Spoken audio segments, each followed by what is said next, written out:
지난 시간에 이제 드디어 미분이라는 깨우침을 얻었고요. 그래서 점검을 좀 하자면 여기를 진행하는 데 있어서 반드시 필요한 게 질문은 벼락같이 올 것이다. 차근차근하게 설명해 주는 게 아니라 미분이 뭐야? 뭐 이런 식으로 그냥 막 툭툭 던진다. 미분이 뭡니까? 미분 뭡니까? 미분. 뭐 그림이 막 이래서 뭐 막 이렇게 되고 그 말고 미분.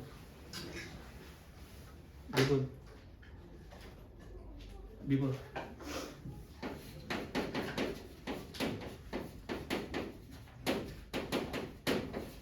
미분은 이게 미분이다. 이게 미분. 그래프적으로 해석을 하자면 접선의 기울기. 이게 미분. 자, 그런데 여기에는 지금 값이 있어요, 없어요? 없어요. 그냥 이게 미분이야. 이게 얼마의 값이 나오든지 상관없이 쟤는 미분이야. 저 식이 미분이야. 그러면 이 미분이라고 하는 요 친구가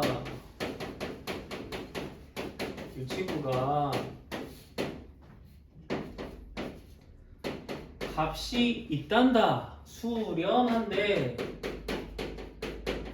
이라고 붙어야 그걸 우리가 미분 가능성이라고 한다. 가능성이라고 했지만 이제 미분 가능인 거죠. 저게 미분 가능이다. 지난 시간에 이제 배운 게 저 두 가지입니다. 저걸 미분이라고 하고 밑에 걸 미분 가능성이라고 한다는 거죠. 그럼 저 뭐 는이 붙는 게 뭐가 그렇게 중요하지. 그때는 무극한과 우미분 계수랑 자미분 계수가 똑같은 값을 갖는다고 했고 이런 미분 가능했을 경우에 나오는 그림의 모양은 부드럽게 자연스럽게 이어지는 스무드하다고 그랬어요. 그렇죠? 표현이 진짜 영어 표현으로 스무드하다고 했습니다.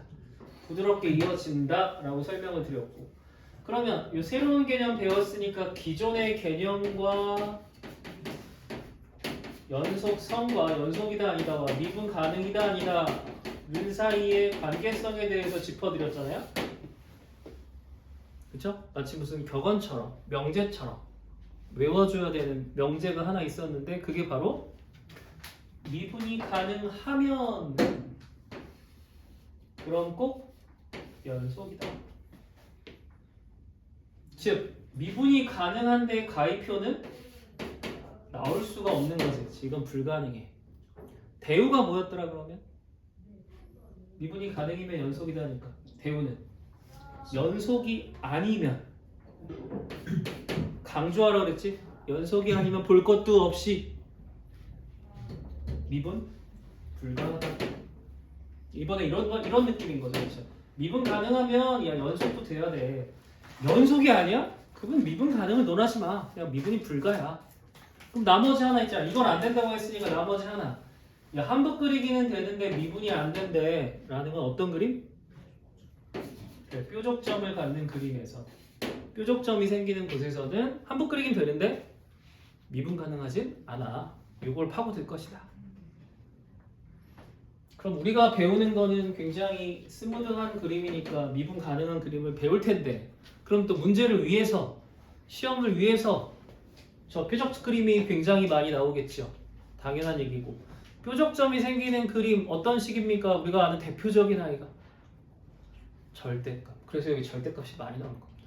심화 문제는 다 절대값이라고 보면 돼요. 이런 구도 속에 이제 흘러간다. 이 다음부터는 요 예외적인 거 말고 이제는 처음에는 좀 미분 가능성, 미분에 대해서 막 공부를 하게 될 거야. 오늘 이제 배워나가는 건 이걸 가지고 그래프를 좀 분석해보자. 해석해보자. 해석하기 걸맞게 한번 써보자. 이런 얘기를 할 건데 하기 전에 58페이지로 다시 한번 짚고 가려고 합니다.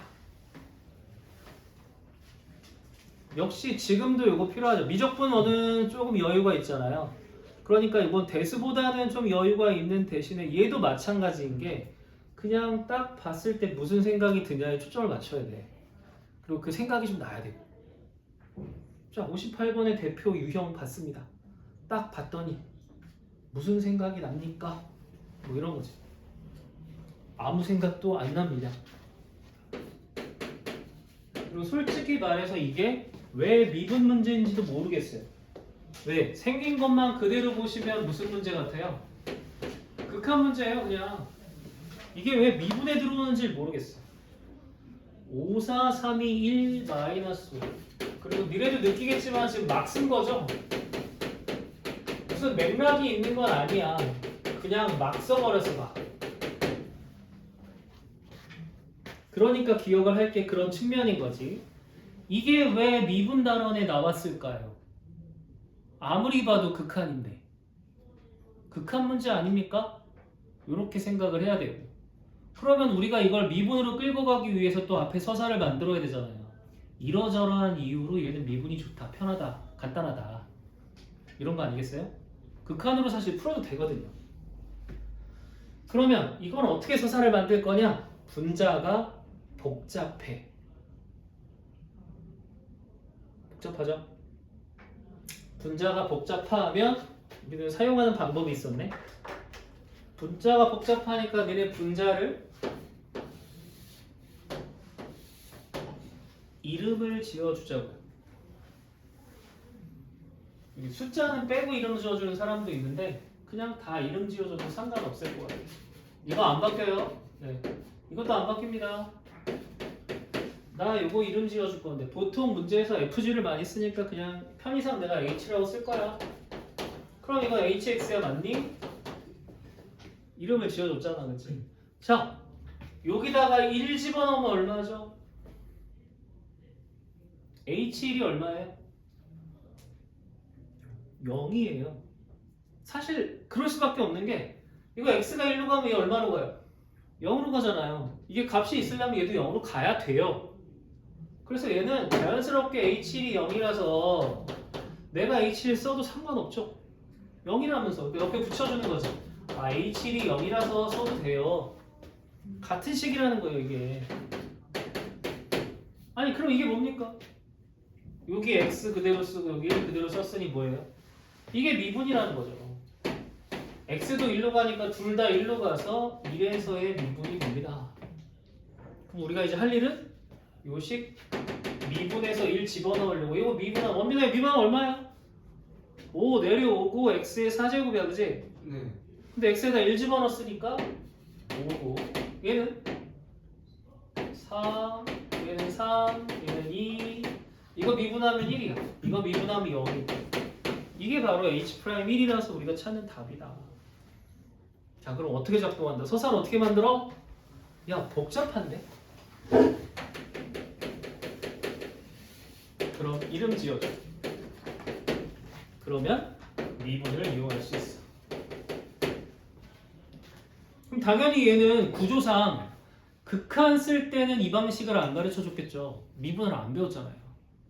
미분에서 가르쳐 주는 거고, 여기가 중간고사 시험 범위에 들어가니까 우리는 이제 앞에 있는 극한도 이런 방식을 쓰면 좀 편하다는 걸 아시겠죠? 그치? 물론 뭐 배우기 전에 수행평가 같은 거 나오면 쓰면 안 되지만 미분을 아신 다음엔 이런 녀석은 아주 잘 써먹을 수 있다. 복잡하다고 했으니까 복잡한 거 다 쓸 수 있는 거야. 오케이? 복잡한 건 다 사용이 가능하다. 그래서 그 밑에 있는 것도 일부러 이제 복잡한 걸 막 넣어줬습니다. 전부 다 이름 지어서 계산하시면 좋을 것 같아요. 그 다음에 59P요. 59페이지에는 아무래도 동그라미 대표 유형의 중간 부분에 미분 가능할 때 동그라미, 유제 10번에도 중간 부분 미분 가능할 때 동그라미, 유제 11번에도 미분 가능할 때 동그라미. 이건 아주 노골적으로 미분 가능하다고 나옵니다. 구조를 잘 보세요. 친절한 편이야. 둘로 나눠줬어. 2x 제곱 더하기 x. x가 1일 때니까 1보다 크거나 같고 여기 1보다 작을 텐데 밑에는 x, ax 더하기 b. 사실 이건 뭐 부딪히셨겠지만 1차입니다. 직선이죠. 그런데 이게 바로 x는 이래서 미분 가능하답니다. 친절하면 좀 의심을 해야지. 왜 이렇게 친절해? 그러면 미분 가능성이니까 여기다가 집어넣어야 정상이야, 그치? 딱딱하게 말하면 여기다가 집어넣어야 돼. 근데 그건 서술형일 때는 그렇게 하면 되는데 이 문제는 서술형으로는 잘 안 돼.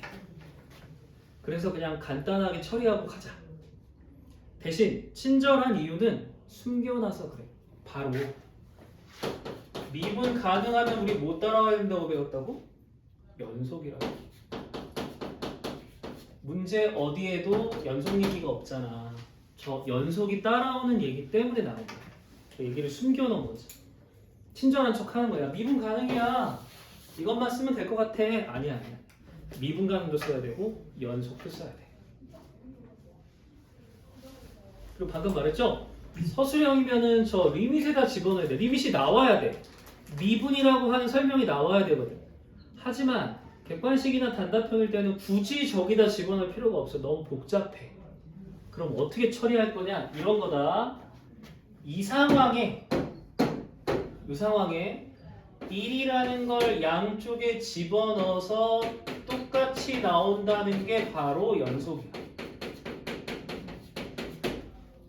받아들이긴 하는데 나중에 문제 풀 때 헷갈리나 봐. 쌤.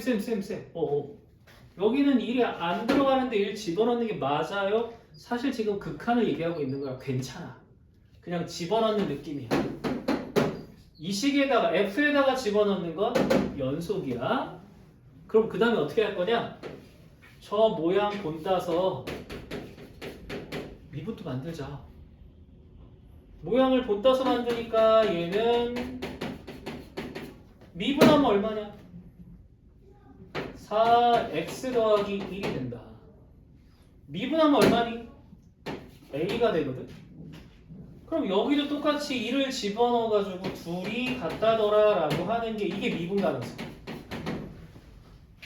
그래서 아주 간단한 연립방정식으로 해결을 한다. 요게 뭐 약식이라고 해야 될까요? 꼼수라고 해도 좋고요. 약간 풀이가 긴 걸 피해가는 방법이긴 한데 이렇게 써야 됩니다. 근데 만약에 서술형이다 그러면 리밋을 등장시켜서 미분 가능이라는 걸 다 써줘야 돼요. 개빡세죠. 근데 이렇게 되진 않을 것 같다. 서술형으로 되진 않을 것 같으니 오히려 59페이지 같은 문제들은 그냥 여기다 집어넣는 건 연속, 미분한 거에다 집어넣는 건 미분 가능성. 미분 가능이면 연속도 만족해야 되니까 둘 다 만족. 이렇게 해결하면 좋을 것 같고 오히려 좋죠. 간단하게 문제를 처리했어요. 첫 번째 58페이지 문제는 뭐였다고요? 야, 복잡한 건 이름 지어줘. 59페이지는 미분 가능이면 연속이니까 연속까지 써줘야 돼. 이게 두 가지. 설명돼? 그러니까 이쪽 부분은 약간 뉘앙스가 그런 느낌 나지. 개념을 묻기보다는 시험을 위해서 만들어진 단어 같은 느낌. 시험 문제 이게 나오니까 여기 유형으로 들어갔구나 라고 판단이 드는 느낌. 60페이지도 마찬가지. 이것도 시험을 위해서 들어갔구나. 근데 세 개 다 재밌게도 교과서에 다 실려 있어요. 되게 잘. 그러니까 알아두세요. 게다가 이 문제는 왜 좋냐? 갑자기 기억에서 사라졌던 나머지 정리가 등장을 합니다. 그리고 별로 기억이 좋지 않았을 건데 특별히 여기서는 나머지 정리 중에 어떤 나머지 정리냐? 제곱으로 나눈, 완전 제곱식으로 나눈 나머지에 대한 얘기예요. 더 깊이 있는 건 안 해. 제곱으로 나눈 나머지만 미분을 활용해서 쓸 거다. 이렇게 이해해 주시면 돼요. 그리고 요게 수특에서 좀 레벨업된 문제가 한번 나와가지고 와보고는 기출문제 있어. 지금 2년 연속 나온 문제니까 기억 잘해도 아까 얘기했지만 교과서에 실려있다고 했잖아. 교과서 문제를 중심에 두시되 어쨌든 요것도 외우고 있으면 좋을 것 같다. 정리되는 건 설명을 해드리면 오랜만에 한번 fx를 x-a의 제곱으로 나누잖아? 그럼 몫이 qx고 나머지가 rx가 나올 거야. 근데 일부러 rx는 잘 안 쓰지? 그치? 대신에 RX가 2차로 나눴으니까 나머지는 몇 차 이하다? 1차 이하라는 거 정도만 짚어줄 거야. 따라서 시험 문제는 계속 RX라고 표현을 하려고 할 거다. 그쵸? 계속 일부러. 함정이죠 오히려 그게. 자 그러면 우리가 여기서 1차 이하라고 해야 되니까 일단 이름을 AX 더하기 B라고 좀 다른 문자로 확실하게 써봅시다. 네. 그럼 여기서 우리가 할 수 있는 건 딱 하나밖에 없어요. A를 집어넣기. FA 0 AA 더하기 B. 요 대문자에 주목해 주세요. 우리는 대문자 알러 가야 되거든요. 집어넣습니다. 다른 문자 써도 괜찮아. 집어넣었어. 이 다음에 이제 뭘 하느냐? 미분을 합니다. 그대로 보면서 미분 뭐죠? F'X. 제곱을 미분하니까 뭐죠? 근데 여기 보시면 두 개를 곱했으니까 바로 뭐예요? 곱미분하는 거잖아요. 아니면 이게 세 번 곱해진 거라고 써도 상관없잖아요. 이렇게 한 번, 두 번 QX라고 써도 상관없고 알려드렸던 것 같아. 세 번 미분은 한 번씩 미분하면 된다. 그럼 요거 미분하면 없어지 1이 되니까 한 번 미분하면 요거 남고 플러스 두 번째 거 없애도 똑같은 거 남고 세 번째 거 미분하면 여기는 제곱에 Q'X가 바로 요 친구를 미분한 거야. 별로 중요하지 않아. 미분했다는 게 중요하지. 요거 미분하면 바로 뭐냐면 A다. 뭐 지난 시간에 곱미분하고 조금 어려웠지만 합성함수 미분하고 요거 설명드렸는데 그거의 연장선에 있다고 생각해 주시면 좋을 것 같아요. 그리고 나서 여기도 A를 집어넣습니다. 0, 0, 0이라 이렇게 나와요. 됐죠? 그럼 이제 마지막으로 우리가 할 일은 뭐냐면 우리가 지금 알고 싶은 거는 나머지잖아요. 나머지. 내가 알고 싶은 건 나머지. 그러니까 AX 더하기 B를 난 알면 되는데 오 땡큐. A는 이렇게 구해놨으니까 A는 F'A의 X. 요거 쓰면서도 약간 기억해줘. 나머지가 1차잖아. 1차의 개수는 프라임 A야. 자꾸 외워주게 할 거다. 자 그런데 그 다음에 얘한테 와야지. A가 바로 F'A의 A 더하기 B잖아. 그럼 B는 어떻게 쓰면 되냐면 이거 넘어가면 되거든. FA의 A F'A니까요. 요 뒤에는 플러스 FA-A F'A라고 쓰면 되거든요. 요거는 잠깐 몰라도 돼. 중요한 건 이제 여기 있어. F' 보이죠? 그래서 F'A를 묶어놨더니 X-A고 뒤에 FA라고 쓰는 게 나머지다.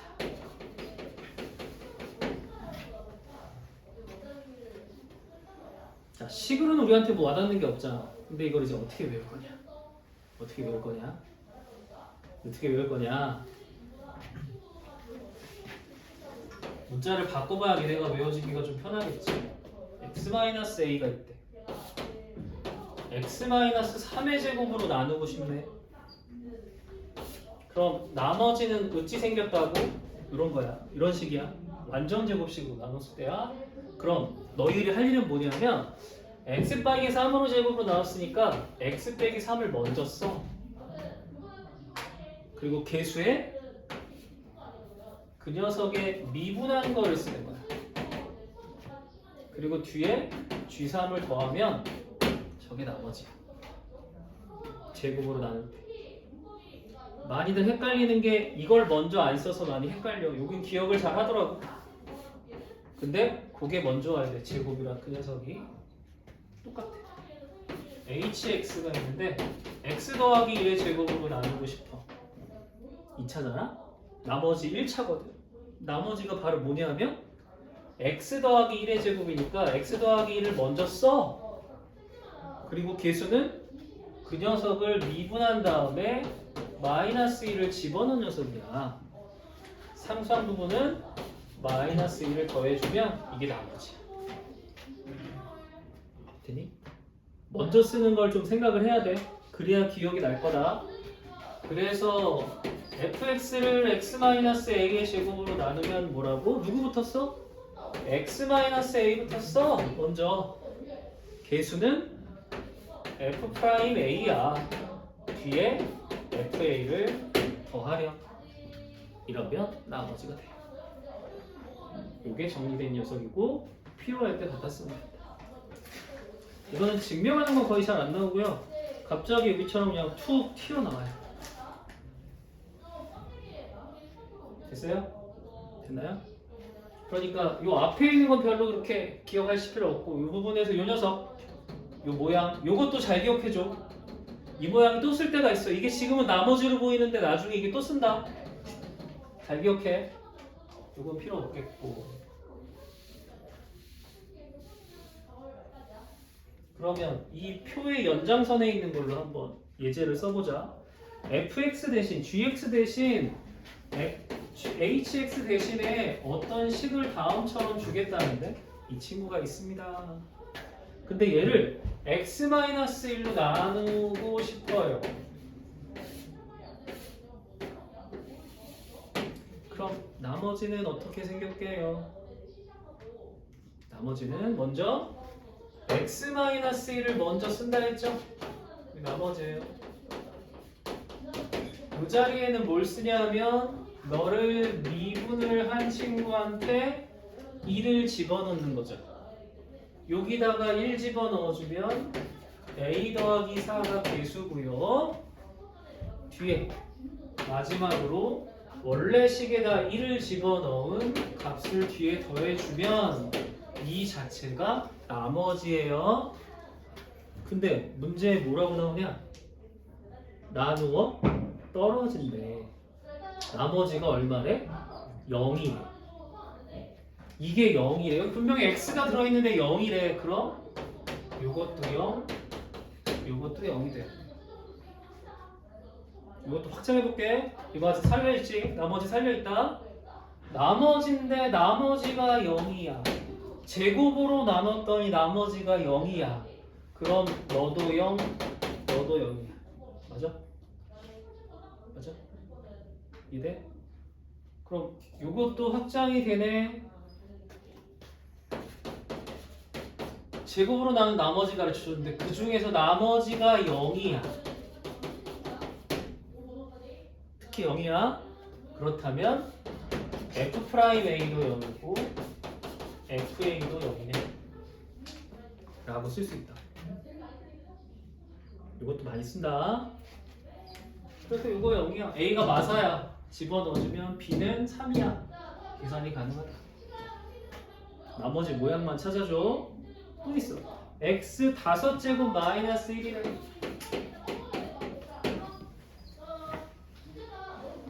이번에도 x 더하기 1의 제곱으로 나누겠대. 그럼 나머지 쓰기 전에 약간 요거 미분한 거 준비해놔야지. 미분한 거 준비했어. 자, 나머지는 먼저 뭐부터 써? x 플러스 1부터 먼저 덜컥 써줘야 돼. 이거 먼저 써야 돼. 그리고 앞에 개수에 미분한 녀석에 마이너스 1을 집어넣은 숫자를 써. 뒤에 숫자에는 원래 식에다 마이너스 1을 집어넣은 숫자를 쓰면 나머지가 나와. 됐어? 되니? 되겠어? 그래서 이거 정리해주면 나머지가 되는 거야. 그지? 자, 근데 반대 방향도 할 줄 알아야 돼. 반대 방향.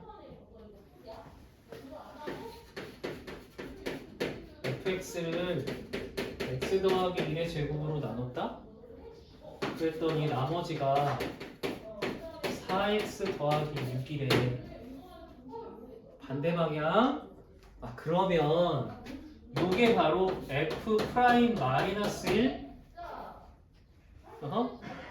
그 다음 요게 바로 f의 마이너스 1. 라고 쓰면 낚인다고 그랬어. 되게 그럴듯하고 시간이 지나면 저래 보여.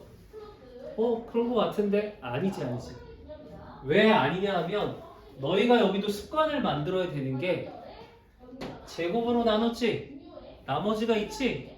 그럼 니네가 습관으로 만들어야 되는 건 얘를 그대로 바라볼 게 아니라 이거 x 더하기 1한테 얼마 곱해주고 얼마 더한 건지를 봐야지. x 더하기 1한테 4가 곱해진 걸 거고 뒤에 얼마가 더해진 거야? 2가 더해진 거지. 그치? 그러니까 f'-1은 4가 맞는데 f1은 이겨야지. 그러니까 저게 습관인 거야. 뭘 완전 제곱식으로 나눴으면 그 식으로 먼저 만들어 놓고 프라임하고 f 값을 찾아야 돼. 실제로 있잖아. 이렇게 설명하는 건 내신인데 이 반대로 물어보는 게 수능이야. 더 깊이 있게 내용을 알 수 있느냐라고 묻는 게 수능이야.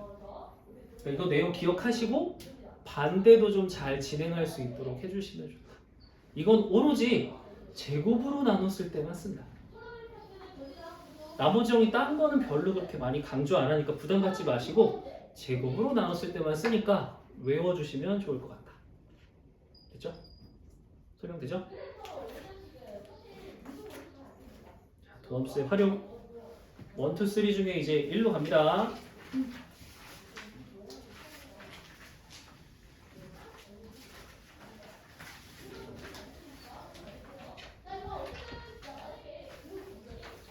사진 하나 찍어도 되지 않을까?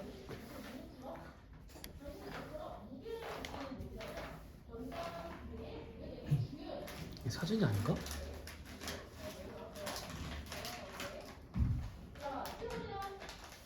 네.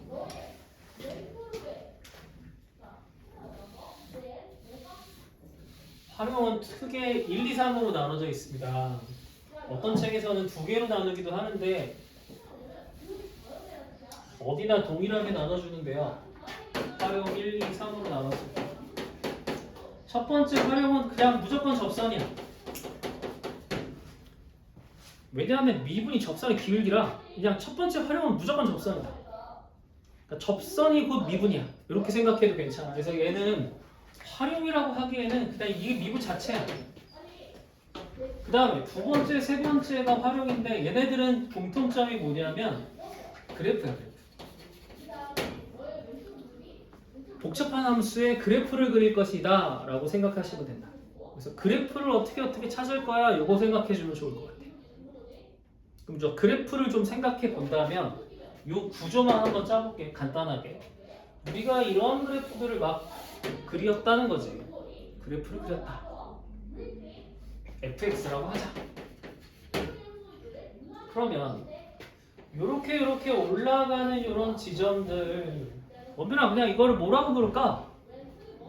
증가하고 있네 라고 부르자. 되게 직관적으로 증가하고 있네. 그러면 이런 데는 뭐라고 부르겠냐? 감소하고 있네. 뭐 이렇게 부르겠죠.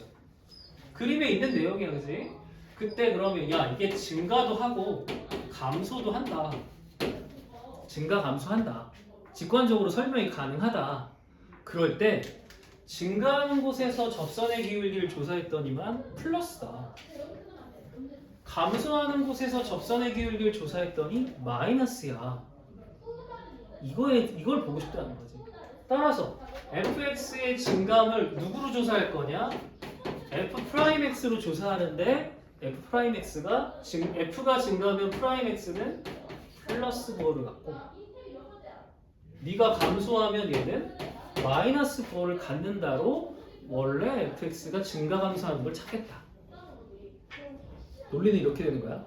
fx가 관심이 있는데 그 fx를 f'x를 보면서 설명을 하는 거지. 같이 움직인다고 봐야 돼. 자, 그 다음에 증가, 감소, 뭐 알겠다. 그런데 그럼 이런 지점은 증가야, 감소야?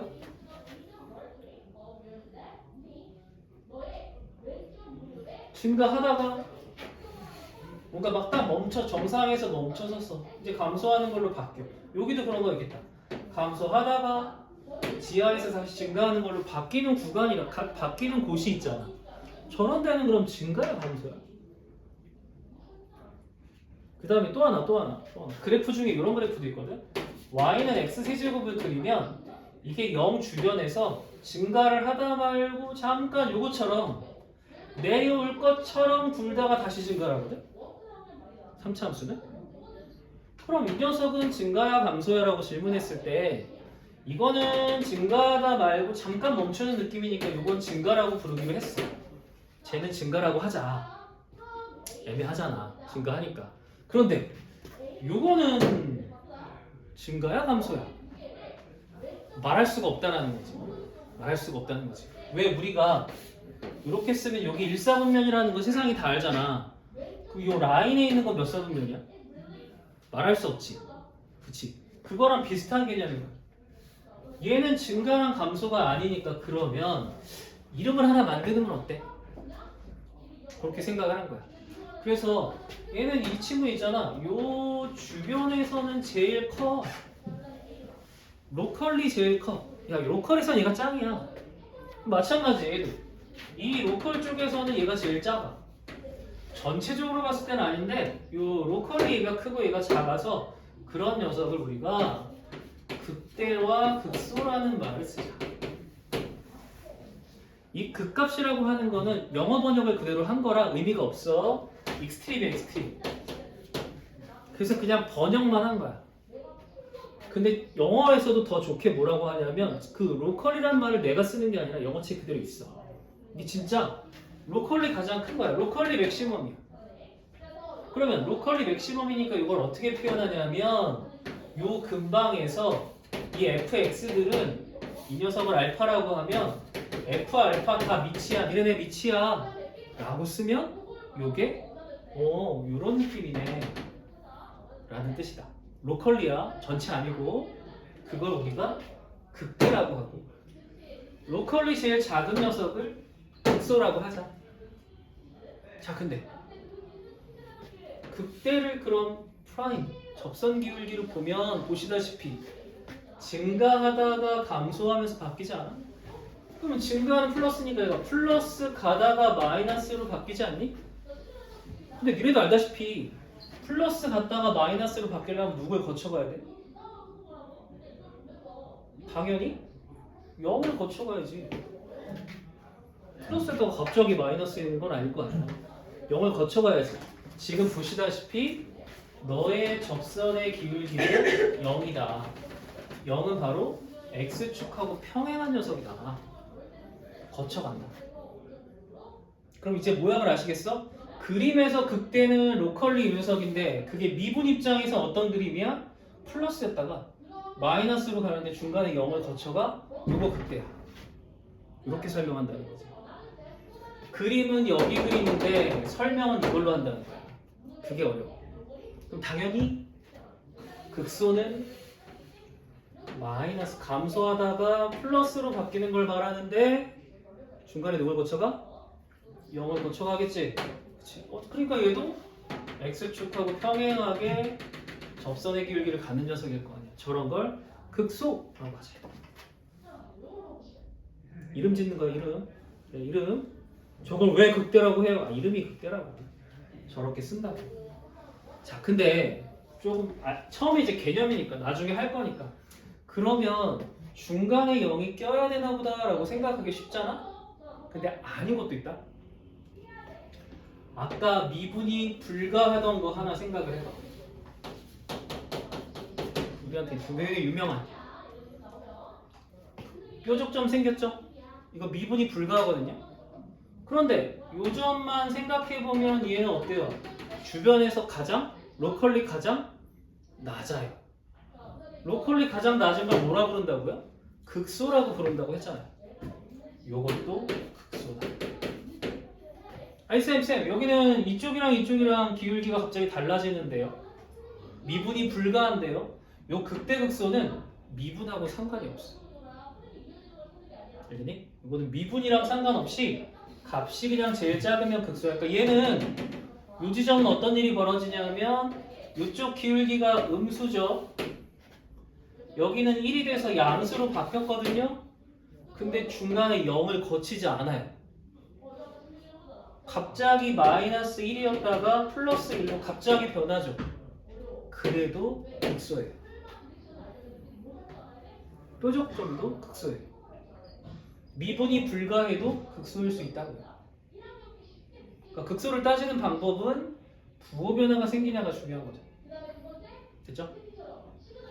그러면 이런 애들이 있으니까 그렇구나. 뭐 이런 것도 알고. 또 하나는 우리가 이렇게 생긴 거를 위로 볼록이라고 했는데 2차 함수 할 때 설명했잖아. 그 다음 이렇게 생기는 거를 아래로 볼록이라고 하는데, 그럼 이 부분에 여기 3차 함수는 특별한 게 이 가운데 부분부터 여기까지는 위로 볼록이었다가 여기서부터 아래로 볼록으로 바뀌어. 이런 걸 세 번째 볼록성이라고 하는데, 우리는 볼록의 반대가 오목이거든. 근데 우리는 볼록으로 배웠잖아요. 근데 외국 책은 오목으로 나옵니다. 그래서 헷갈릴 수 있는데 우리는 어쨌든 이건 무슨 볼록? 위로 볼록. 요거까지 나중에. 그 다음에 무슨 볼록? 아래로 볼록. 오목을 쓰면 반대로 쓰면 돼. 오목까지는 안 나오는데 반대야. 그럼 위로 볼록에 오목으로 쓰면 반대가 뭐겠어? 아래로 오목이야. 어색하기 그지없지만 아래로 오목이다. 그러니까 오목이라는 표현은 한국에서 잘 안 쓰고 외국 책에만 쓰는 거야. 이럴 때 멋있게 오목을 영어로 해주면 좋겠지만 기억이 안 나. 오목! 네, 오목이야. 얘도 마찬가지. 그럼 이것도 오목 쓰면 얘는 위로 오목이라고 씁니다. 영어는 반대로 쓴다. 위로 볼록, 아래로 볼록. 요 얘기까지 나중에 할 거야. 근데 재미난 건 이 위로 볼록이랑 아래로 볼록은 설명을 하는데 프라임 갖고 설명을 안 하고 프라임을 한 번 더 미분한 걸 가지고 설명할게. 프라임을 한 번 더 미분하면 저게 설명이 가능해. 물론 저기까지 얘기는 잘 안 해주지만 알아야 되니까 요렇게 그림을 분석을 해갈 거야. 그러니까 지금 보시면 흐름은 이거잖아. 내가 이걸 만드는 게 아니라 그림에 저런 얘기들이 있으니까 저걸 설명하기 시작을 한 거지. 야, 그림에 증가가 있으니까 증가는 이걸로 설명할게. 그림에 감소가 있으니까 이걸로 설명할게. 저거 표현 없으니까 새로 만들자. 극대라고 만들게. 뭐 이렇게 가는 거야. 그치? 무슨 말인지 알겠죠? 이러면서 점차 그림에 대해서 막 찾아가는 게 활용의 나머지 부분이야. 그 전에 지금 오늘 할 접선의 방정식은 그냥 미분 그 자체라고 생각하시면 된다. 왜냐면 미분한 게 접선의 기울기라 접선은 미분 그 자체. 그럼 접선은 미분 쪽에 붙이고 진짜 미분 제대로 하려면 뭘 해야 돼? 그래프를 그려야 돼. 무엇을 이용해서? 미분을 이용해서. 그러면 수능까지 간다. 지금도 이미 여기는 충분히 어렵게 나오기 때문에 니네 수능에서 나와도 별로 달라지지 않을 것 같아. 특별하게 어려울 거 없어. 그대로 이런 흐름대로 갈 테니까 앞으로는 계속 F와 F'을 보시면 되고, 문장을 읽었을 때 주어가 뭔지를 잘 보셔야 돼요. 주어를 좀 많이 빼먹거든요. 구조는 이거잖아. fx의 그림을 주는데 설명은 이걸로 해. 이게 어려운 것 같아. 설명은 이걸로 한다. 그래서 나오는 문제들이다. 앞으로는 이런 거 할 거고. 자, 접선 한번 해볼게요. 접선도 당연히 여기 그림이 나와야 되지 않을까요? 이렇게. 이 접선의 기울기가 이 친구의 프라임이니까 이 녀석 이름이 좀 필요할 것 같은데 A라고 해놓읍시다. 접선의 기울기일 겁니다. 그럼 이런 점을 당연히 무슨 점이라고 하겠어요? 뭐 접점이라고 하겠죠, 당연히. 뭐 당연한 거 아니겠어요? 접점, 접선, 함수 fx 뭐 이렇게 되겠죠. 그럼 첫 번째 할 일은 바로 접점을 다음처럼 이렇게 주어지면은 접점을 내가 딱 지정해 줄게. 야, A에서 접선 구해라. 그럼 A에서 접선 구하라고 하면 접선의 기울기는 F'A인 거 아니야? 그 다음에 X한테 A를 집어넣으니까 요런 식을 외워줍시다. X가 A일 때 그때 Y 값은 FA가 됩니다. 맞죠? 잠깐만. 이거 방금 하고 갔는데? 이거 뭐지? 이거 나머지 아니었어? x-a의 제곱으로 나누면 이렇게 나온다며 나머지. 그 나머지의 개념이 접선하고 똑같은데 여기 앞에다가 y는만 붙이면 접선이다. 특히 요거 기억해줘. 그러니까 우리 이거 배운 사람은 우리 이거 두 가지로 얘기해야 돼. 저거는요 접선식이기도 하고 나머지 식이기도 해요. 배운 사람은 두 가지를 써줘야 돼. 그래서 첫 번째는 접점을 던져주면 그냥 다음처럼 접선을 구하면 된다. 어려운 거 아니다.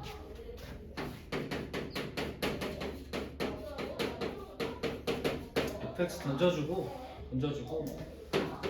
왜 x가 1에서의 접선 구하고 싶어? 그러면 별로 고민하지 말라는 거지. 별로 고민하지 말고 밑에다가 미분하는 거 살짝 이렇게 써놓은 다음에 그래 접선 항상 미분한 거에다가 1을 넣어주니까 6이고 x가 얼마야? 1이야. x를 1 집어넣어주면 y 값 얼마 나와? 0이야. 그럼 이게 접선이야. 이렇게 쓴다. fx 던져주고 x 값만 주면 접선이 그냥 튀어나온다. 저게 접선이다. 따라서 저건 문제 안 나온다. 안 나올 것 같지? 너무 개념적이잖아. 네, 안 나올 것 같아. 첫 번째는 접점을 던져주면 그냥 이렇게 구하면 된다. 두 번째는 기울기를 던져주는 케이스. 접선 구하고 싶은데요. 접선 기울기만 알아요. fx 똑같이 이렇게 하고 프라임 이렇게 돼 있다고 해보자. 근데 이번에는 x를 안 주고요. x를 안 주시고 기울기만 던져준대. 얼마가 좋을까요? 기울기가 15래. 뭐 이렇게 던져줄게. 기울기가 15. 접선 기울기가 15야.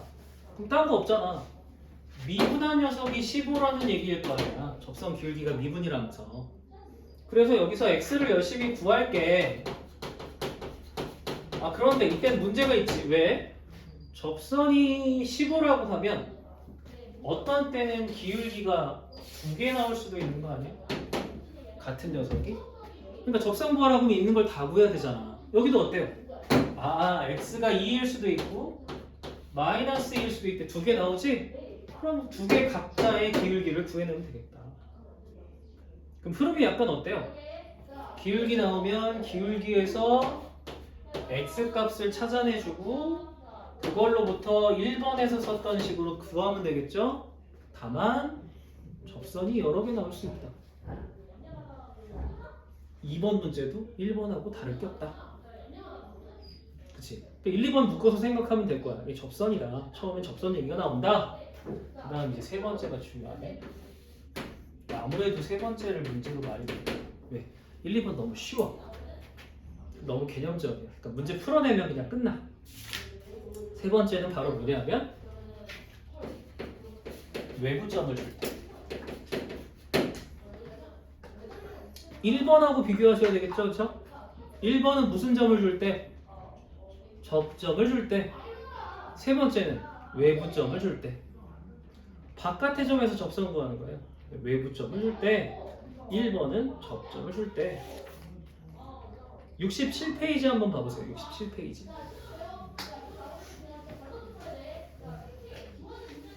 67페이지 중간에 확인 2라고 되어 있는 거 있잖아요. 그렇죠? 확인 2. 문제를 풀자는 게 아니라 글을 읽자는 거야. 확인 2에서 1번에다가 밑줄 좀 쳐요. 곡선 위의 점 2,3에서의 접선의 방정식 이렇게 밑줄. 여기선 접선의 방정식이 포인트가 아니라 곡선 위의 점 2,3에서의가 포인트야. 이게 바로 접점이다. 그러면 접점하고 외부점이 계속 헷갈릴 거 아니야. 그래서 이런 문제 많이 푸니까 뭘 쓸 거냐면 접점이면 있잖아. 접점이면 그 x값의 세모 표시를 자꾸 하자. 마치 뭐 국어 선생님 뭐 하듯이 야 접점이야? 그럼 그거 세모 표시. 그럼 나중에 외부점하고 비교할 수 있겠지. 쌤 왜 x한테만 세모예요? x를 집어넣으면 y값은 나오잖아. 그러니까 접점인 거에는 세모 표시를 하자. 자 그리고 나서 3번을 보면 3번은 말뜻이 좀 다르죠? 뉘앙스가 달라요. 3번 뉘앙스는 다릅니다. 점 마이너스 3,2에서 곡선의 근 땡땡에서 곡선의 근 이게 바로 외부점을 표현하는 거예요. 따라서 여기 마이너스 3한테는 세모 표시를 하면 안 돼요. 그죠? 일단 문장을 보고서 구별하는 게 중요할 것 같아요. 자, 세모 표시 되어 있는 거는 어렵지 않습니다. 네, 세모 표시 되어 있는 건 우리 나머지에서 썼던 거에 그냥 밀어 넣으면 되는 거기 때문에 그거 어렵지 않아요. 그 다음 기울기를 이용해서 미분하고 같은 걸 써서 x값하고 1번에다 넣는 거라 같은 계열이에요. 어렵지 않아요. 자, 그럼 차이 나는 건 접점이냐 외부점이냐가 차이가 나고 바로 이 세 번째가 외부점입니다. 자, 그러면 요거 그 문제 가지고 한번 예를 들어 보자고요. fx라는 녀석이 x제곱 마이너스 2x 더하기 3이래요. 그 밑에 살짝 미분한 것도 필요할 테니까 써놓으면 좋겠죠? 그렇죠? 뭐이 정도는. 자, 그런데 마이너스 3,2에서의 접선입니다. 그래서 얘한테 세모 표시를 할 수가 없어요. 외부점이니까. 아니, 접점이면 x 세변 표시하라는데 외부점이 그럼 어떻게 하라는 거야? 접점을 모르는 거잖아. 맞아. 접점을 모르니까 접점을 t라고 씁시다. 그럼 이게 접점이니까 얘한테 세모 표시를 해야겠죠? 그죠? 이게 t면 있잖아요. 요 녀석에 따라서 우리는 접선을 이제 바로 계산할 수가 있거든요. 어떻게? t를 미분에다가 집어넣은 게 기울기고요. 기울기. x값 t고요. 헷갈리겠다. y값은 그냥 f에다가 t를 집어넣은 게 y값이라서 요게 접선입니다. 접점 모르잖아요. 모르니까 문자 잡아서 접선을 만들었어요. 그냥 그 얘기예요. 외부점만 나와? 접점 몰라? 그럼 접점 문자 써. 내가 t를 좋아하는데 t가 먼저 쓰였으면 다른 문자 써도 괜찮아. 자, 이게 접선이죠? 그런데 그게 누구를 지나간다고요? 마3,2를 지나간대요. 그쵸? 이런 느낌이지. 접점을 주는 게 아니라 내가 야, 요 점에서 접선을 좀 그리고 싶은데 이 점에서 내가 접선을 좀 그리고 싶어. 이건 3차라서 일부러 3차를 쓴 거야. 복수게 나올 거다. 여기서 이렇게 가는 접선도 있겠지. 또 여기서 이렇게 가는 접선도 있겠지. 뭐 여러 개 있을 수도 있네. 그치? 이건 2차라서 하나밖에 안 나오겠지만 저긴 여러 개 나올 수 있네. 그걸 다 계산할 수 있다. 다. 그럼 지금 t는 뭘 말하는 거야? 요게 t인 거야. 요게 t인 거야. 이게 t인 거야. 그런데 지금처럼 여러 개 나오면 t가 어떤 게 나올 수도 있고 t가 어떤 것도 나올 수도 있는 거 아니야? 복수게 나올 수도 있겠지. 그렇죠? 얘도 그런 거 한번 보자는 거지 이제. 마이너스 3,1을 얘가 지나니까 요게 y고 요게 x니까 그대로 집어넣습니다. 여기서 실수 많이 하는 게 앞에 있다고 얘한테 마삼 집어넣으면 안 돼요. x잖아 이거는. y는 y한테 t한테 집어넣는 거 아니야. x한테 집어넣습니다. 그럼 방정식 나오네요. 그치? 그럼 저 방정식의 t의 개수가 곧 접점의 개수겠죠. 접점의 개수는 곧 접선의 개수겠죠. 맞나요? 저 t가 접점의 x니까 t의 개수가 접점의 개수이자 접선의 개수죠. 그러니까 나중에 접선의 개수 물어보면 저 t의 개수 물어보면 되겠네. 풀어볼게요. 2는 마6t 플러스 6 마이t 제곱 더하기 2t t제곱 마이t 더하기 3 풀면 마이너스 t제곱 마이너스 6t 7이 0 나오네. t제곱 6t 마이너스 7은 0이니까 마이너스 1하고 1 나온다네. 두 개 나왔다고 두 개를 점을 찍는 게 아니야. 둘 다 x값이야. 접점의 x거든. 그래서 이렇게 만든 거야. 마 7이랑 1 나오면 둘 다 x값이요. 이제 y 값은 요게 y였잖아. 집어넣으면 y, 요게 기울기였잖아. 집어넣으면 기울기. 근데 여기 특이한 게 지금 1 넣어주면 얼마야? 0이지 0이지. 그러니까 이건 사실은 우리한테 지금 무슨 얘기를 하고 있었냐면 요런 이차함수가 있는데 얘들아 요 꼭지점하고 이렇게 평행한 녀석에 해당되는 점을 생각한 거야. 그래서 접선을 물어봤거든? 그러니까 첫 번째 접선은 이렇게 0 되는 게 하나 있겠지? 그래서 이거 1 집어넣어주면 0이 된대. 두 번째는 저쪽에 이렇게 올라가면은 엄청 경사에 있는 접선이 하나 생기겠지? 그게 다음 걸 말한 거야. 이렇게 두 가지를 쓴다는 거야. 요게 외부점에서의 근 접선의 방정식. 됐어? 자 그러면 첫 번째로 드는 생각은 뭐냐면 당연히 접점과 외부점이 있으면 외부점이 더 심오하고 외부점이 문제가 많이 나올 것 같다. 두 번째. 그런데 접점이 또 문제가 엄청 많이 나온다. 접점이 문제가 나온다는 건 굉장히 베베 꼬았다는 뜻이야. 그냥 자체는 되게 쉽잖아. 그러니까 접점 자체는 굉장히 어렵게 나온다. 나오면 그리고 이런 기호 표시 잘 봐라. 접선이라는 표현 대신 수식을 쓸 거다. 그래서 애들로 하여금 어렵게 나오게끔 이렇게 접선 얘기가 등장한다. 그 다음에는 이제 조금 더 늘어나면 뭐 3차함수의 접선 이런 식으로 막 성질들을 물어보거든요. 그런 거 조심하고. 자 어쨌든 직선이잖아요. 그러면 직선하면 맨날 떠오르는, 직선하면 맨날 나오는, 직선하면 맨날 물어보는 네. 기울기 대신할 수 있는 말 뭐? 기울기는 맨날 x축의 양의 방향과 이루는 각도의 탄젠트로 바뀐다고 했죠? 기울기를 바꾸면 탄젠트. 다음에 여기선 t가 안 나지만 y절편이 바로 뭐죠? x한테 0을 집어넣었을 때 y절편이죠?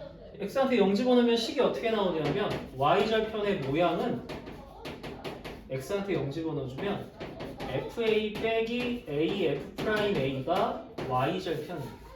이것도 많이 나와요. 그러니까 어려운 건 전부 다 한글을 수식으로 바꿔요. 딱 던지는 거지 그냥. y절편이라고 안 해주고 저걸 딱 던져. 야 이런 식이 있는데 뭐 이러면서 던져. 그러니까 깨우치고 이거 y절편이네 라고 찾아주는 게 포인트가 돼요. 그 다음에 세 번째.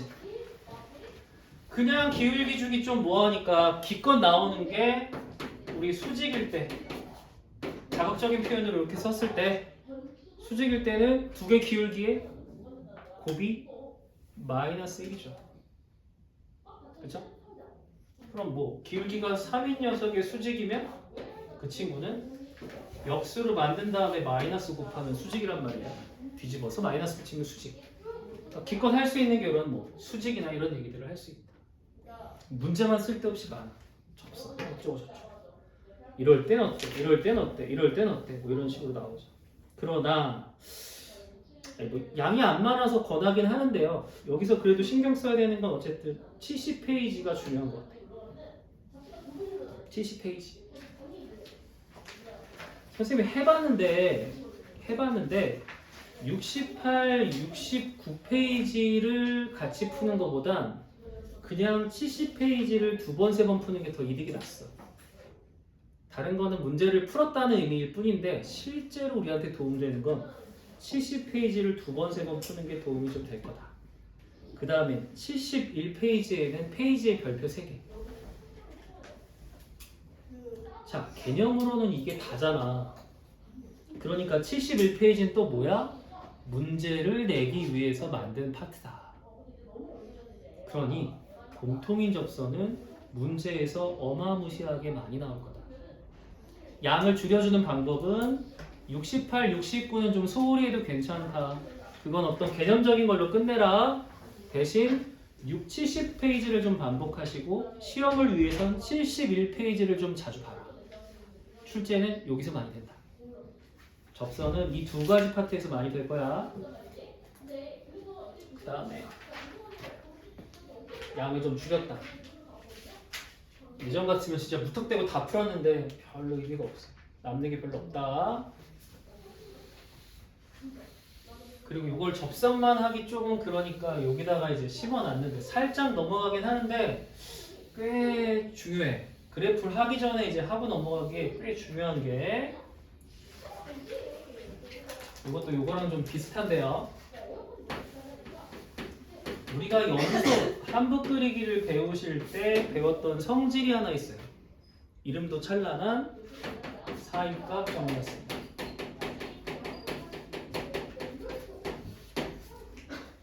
이름 그대로예요. 그렇죠? 사이값이에요. 사이값이니까 여기 요 y값이 있고 여기 y값이 있고 이걸 a라고 하고 이걸 b라고 한다는 거죠. y값이니까 당연히 fa랑 fb였을 거고 여기서 한붓 그리기를 했을 때 둘 사이에 있는 거랑 교점이 하나 이상은 존재해. 이게 사이값 정리. 사이에 들어있는 거지. 그리고 나서 비틀죠. 어떻게? 얘네들이 기준이 아니라 너가 기준이면 네가 x축이면 네가 y가 0이면 너랑 부호가 어때야 돼? 달라야겠지. 달라야겠지. 그치? 그쵸? 그러니까 이게 0이 되면 이게 교점이 아니라 근으로 바뀌어서 야, 요 값이랑 요 값이 부호가 서로 다르면 그 사이에 근이 적어도 하나 존재해. 이게 사이값 정리에 변형된 거죠. 이게 사이값이야. 그 다음 어떻게 기억하라고? 사이값 말을 기억하고 사이값은 연속이랑 친해. 한붓 그리기만 할 수 있으면 이런 말. 근데 지금 우리가 배운 거는 미분이잖아. 이제는 연속이기만 하면 안 돼. 미분 가능성을 만족해야 돼. 즉 뾰족점이면 돼 안 돼? 안 돼. 부드럽게 이어져요. 스무드하게 그려졌을 때 쓰는 정리라는 거지. 그치? 미분 가능했을 때는 어떤 정리가 있냐면 첫 번째가 롤의 정리라고 있는데 두 번째는 평균값 정리라고 있거든. 둘 다 평균값 정리로 그냥 정리해주면 돼. 하나만 하면 돼. 그럼 롤의 정리는 뭐냐? 사이가 뭐냐? 롤의 정리는 아까 요 값이 둘이 똑같으면 롤의 정리. 값이 둘이 똑같으면 FA랑 FB가 같은 값이면 롤의 정리야? 그러면 늘 같을 리는 없잖아. 다르잖아 이렇게. A하고 B의 FA 값이랑 FB가 다르지? 요게 평균값 정리. 그러니까 평균값 정리만 외우고 야 둘이 똑같을 때가 롤의 정리야 이렇게 외워주면 되겠다. 두 개 외우지 말고 얘는 누구랑 친하다고? 미분 가능성이었지. 뾰족하면 안 돼. 그럼 이게 무슨 말이냐? 둘 사이에 미분 가능하게 스무드하게 그림을 그리잖아? 그럼 그 다음에 우리가 할 일이 평균값 정리 아니야. 평균 변화율을 쓰는 거야. 그럼 평균 변화율이 바로 요점에서 요점까지 쭉 연결한 기울기 있죠. 기울기. 평균값 정리할 때 평균 변화율. 요 기울기랑 같은 기울기를 갖는 게 적어도 하나 이상 존재해가 평균값 정리야. 아까 사이값은 요 사이에 있는 값이랑 만나는 게 하나 이상 존재해. 평균값 정리는 이렇게 두 아이의 기울기랑 똑같은 접선의 기울기가 하나 이상 존재해. 됐어? 그래서 평균값 정리. 기울기다 이거. 평균 변화율. 자 그러면 기울기 알겠어.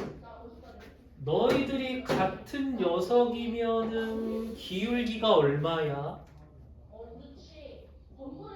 이 같을 때가 롤의 정리라며. 그럼 롤의 정리는 같으니까 높이가 똑같으니까 기울기가 얼마야? 0이지. x축이랑 평행하니까 0이잖아. 아 그러니까 기울기가 0 되는 게 적어도 하나 이상 존재해. 어디에? 이 사이에서. 이게 롤의 정리인 거야. 평균값 정리 롤의 정리는 기울기야. 사이값 정리는 값에 그냥 사이값이 있는 거야. 평균값 정리는 미분 가능성이랑 친해. 사이값 정리는 연속성하고 친한 거야. 사이값 정리는 뾰족점이어도 상관없어. 이렇게 정리할 수 있고 둘 다 공통점은 뭐였어? 말이 좀 이상하지? 적어도 하나 이상 존재. 이런 말을 써가지고 조금 이제 어색해지는 거. 그 다음에 이 평균값 정리를 그대로 본다는 게 바로 뭐였냐 하면 이런 거 2차 함수의 성질. 2차 함수의 성질. 이차함수의 어떤 평균 변화율이 차 있어. 그치? 그러면 이것도 스무드하니까 얘랑 뭐 A랑 B랑 있으면 우리가 지금 배운 게 그 사이에 얘랑 접선의 기울기가 같은 녀석이 하나 이상 존재하겠지? 평균 변화율에 따라, 평균값 정리에 따라. 그런데 이차 함수는 그 접선이 되는 곳이 꼭 절반이라고 했다. 이차 함수 말의 특징. 꼭 절반이야. 물론 저게 3차 함수도 무슨 성질이 있긴 한데 그건 다음 시간에 이런 얘기들로 평균값 정리라는 전체적인 라운라인을 잡았습니다. 꽤 많이 했어요. 꽤. 지금 저 미분서부터 여기까지 오는 거에도 문제가 꽤 많이 나오는 편이에요. 수능이든 내신이든. 그 대신 지금은 막 세부적인 걸 막 들어가시기보다 여기가 좀 더 힘을 많이 써야 된다. 야, 여긴 좀 가볍게 넘어가. 이거 별거 아니야. 라든가 이런 흐름으로 지금 되어 있으니까 그때 이렇게 끼워 맞추는 개념을 잡아주면 좋을 것 같아요. 그게 좀 필요해. 그냥 책 보면 되게 많아 보여. 그래서 어려워 보이는데 그렇지 않아. 그렇지 않아. 그리고 지금 그냥 부담 없이 툭툭 치는 거니까 그런 느낌으로 괜찮고. 다만 미분이 끝나고 적분은 이거랑 완전히 딴판이야 느낌이. 글자 하나 차이 나는데 느낌이 확 달라. 그래서 그때도 권해드리기로는 이번 학기는 일단 내가 미분까지 좀 어느 정도 연습한다는 것도 괜찮다. 그럼 여름방학에 적분만 하면 되니까 괜찮아. 그것도.